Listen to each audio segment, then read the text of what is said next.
Bismillahirrahmanirrahim. Assalamualaikum warahmatullahi wabarakatuh. Allahumma sholli ala Muhammad wa ala ali Muhammad. Allahumma sholli ala Muhammad wa ali Muhammad wa adil farojahum. Pada kesempatan kali ini saya ingin berbicara mengenai Palestina dan Israel. Sebagai sikap politik saya, baik itu secara pribadi maupun sesuai dengan yang disampaikan di dalam kitab The Beloved and I atau TBI, dan sebagai seorang imam dan mursyid Tarekat Sufi Daudiyah. Sebetulnya apa yang akan saya sampaikan ini, saya tidak sedang bicara mengenai agama Islam, Kristen, Yahudi, Samaria, Sabian atau Mandean, Druze, Bahai, dan lain-lainnya. Namun, saya bicara dari kitab The Beloved and I yang melampaui institusi-institusi agama tersebut. Karena Syekh Ali Haidar yang mentransmisikan kitab tersebut kepada kami tidak memiliki institusi atau lembaga apapun. Tarekat Sufi Daudiyah adalah suatu cara hidup, way of life, yang berpegangan kepada sistem pohon raya, yang memiliki rantai silsilah sampai kepada Betaswali, sampai kepada Nabi Muhammad, sampai kepada Yesus, sampai kepada Nabi Elia, sampai kepada Nabi Enoch atau Nabi Idris atau Nabi Khidir. Tarekat Sufi Daudiyah adalah suatu organisasi berupa keluarga-keluarga dalam satu keluarga besar yang berfokus kepada dekalog atau Al-Furqan. Kita sedang melihat di dunia saat ini penggenapan Maleakhi pasal 3. Kita sedang melihat penggenapan dari ayat 3 sampai ayat 4.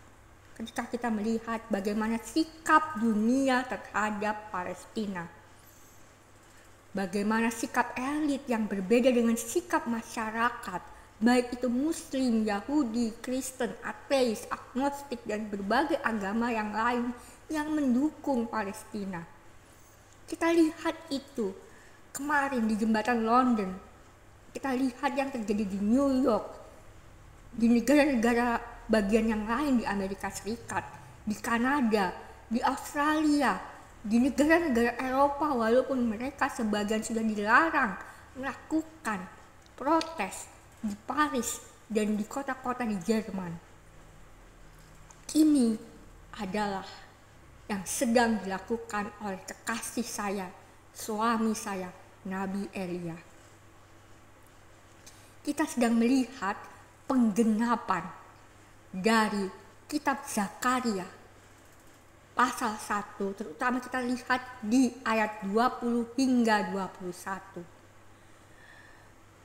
Kita lihat 4 tanduk ada di dalam 2 siklus, dan pada siklus yang kedua saat ini tanduk keempat sedang menuju kehancuran.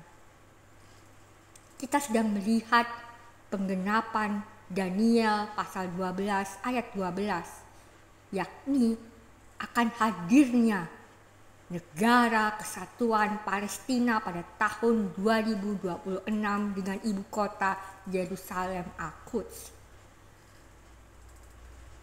Ayat 11 sudah digenapi dengan hancurnya tanduk ketiga siklus kedua, yaitu Yunani kedua, yaitu jatuhnya Utsmaniyah. Dan ketika saya menyampaikan tentang Maleakhi ini, saya diingatkan oleh kekasih saya, Nabi Elia.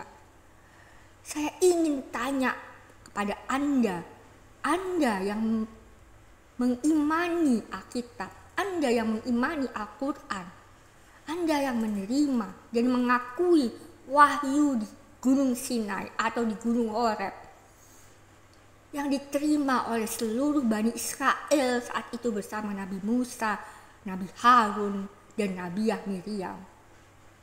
Apakah Zionisme saat ini menjalankan hukum Taurat, yaitu Dekalog, yang di dalam Al-Quran disebut Al-Furqan, yang dikatakan oleh Philo dari Alexandria sebagai dasar dari segala hukum, yang dikatakan oleh Ptolemy, seorang gnostik Kristen, sebagai hukum yang paling murni.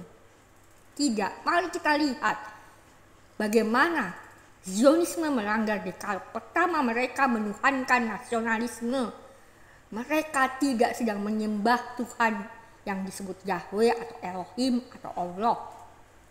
Kedua, mereka menggambarkan ketuhanan sebagai bangsanya, sehingga mereka menjadi chauvinis.